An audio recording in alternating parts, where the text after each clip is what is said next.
Sell-off ensues, and you've heard me say that 41 times this year we've had the markets moving up or down 200 points. It happened all of 20 times last year.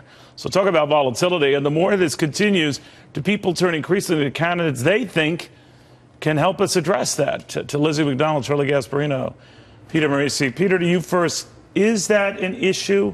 And does that benefit the two business persons in the race, notably Carly Fiorina and Donald Trump?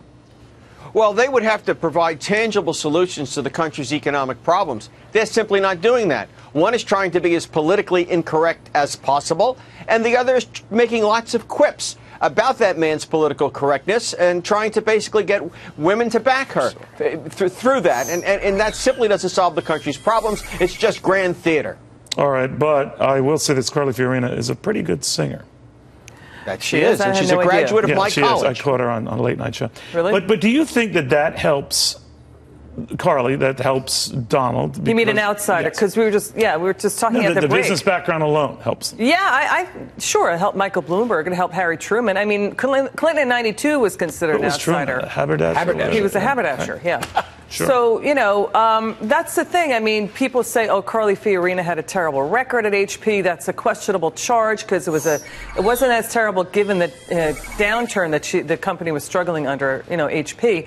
But, does it help? Sure, to be an outsider in this environment. And when the market turns down, the economy is down.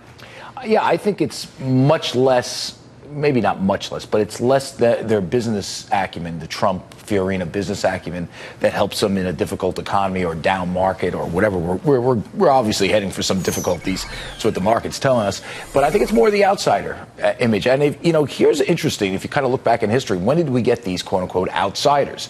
Well, Ronald Reagan was an outsider. Okay, we got it during very high inflation and a questionable. And when we were questioning ourselves as a country, I don't think I'm a little older than, well, maybe not you guys, but anyway, maybe not you, but keep He's digging. Not pointing at me. Keep digging. But anyway, I remember what the country was like back in the 70s, and we weren't in a good shape, so we went for an outsider. And the same thing you say about President Obama. I mean, the country rolled the dice on a one-term senator, U.S. senator, whose background was community organizing and occasional teaching of college courses. Well, Peter, I'm wondering then in that mix, I just wonder why more candidates don't talk about the markets, or because they go up and down, and smart guys like you remind me, then why should they? But I mean, if the markets are having a serious temper tantrum here and saying something about maybe a slowdown or worse coming, maybe they should. What do you think? I think they can use the turbulence in the markets as a springboard to say, look, things are not that good. Wall Street is scared because the economy is shaky. And here are the 3, 4, 5 things, tangible, understandable, that I'm going to do to make things better. They have to have that to counter Hillary, because what Hillary's doing is putting together a new list of free stuff. Free college tuition. Today it was free drugs. What's it going to be next week? Free food at the Safeway?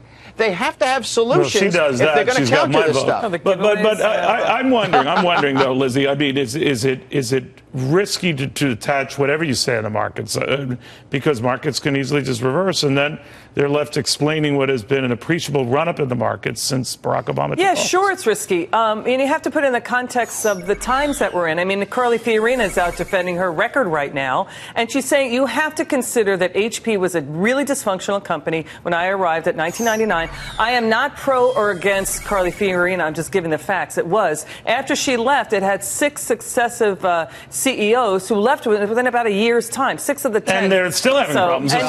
You could argue anytime people hear, but you had tens of thousands of layoffs. Yeah. They don't even get past that. She's got a pretty big sort of hurdle here, not sort of hurdle here. At one part, she, as Peter said, she has to provide an economic vision, which she really hasn't yet. She has to tell us exactly how you grow the economy. On the other hand, she's going to have to prove, and I've looked at her record pretty deeply. I did a column on it. I've been doing a lot of research on this. She's going to have to somehow explain the messy situation at HP. Well, why wouldn't Donald Trump have to defend his companies going bankrupt? Here's why. Because Donald Trump runs a private company. you only know about a couple of casinos that went But bankrupt. she has squared him off on that. But you know what? It wasn't her tenure. Honestly, it wasn't as bad. The revenues, actually, the profits rather, did double. Hang on, from 1999 to 2006. Hold on. Revenues. No, the profits doubled from two. Hold on. Yes. Peter, real quick, you final word on the subject, Peter. Way underperformed the market. Carly's stock fell about 50% at a time when tech stocks fell about 10%. For one thing. No, wait a minute. Hang on. The NASDAQ lost 80%, about 80% of its value within 2 years' time. The NASDAQ is a lot of things. Let's talk about let me finish. It didn't file for bankruptcy. It didn't. The NASDAQ, hang on. The NASDAQ recovered. It was down 25%. HP stock fell deeper. But you had Gateway, Sun Microsystems filing bankruptcy. You had, the era of WorldCom and Amazon. Hang on. We can't hang on. We're done hanging on. There'll be no hanging on.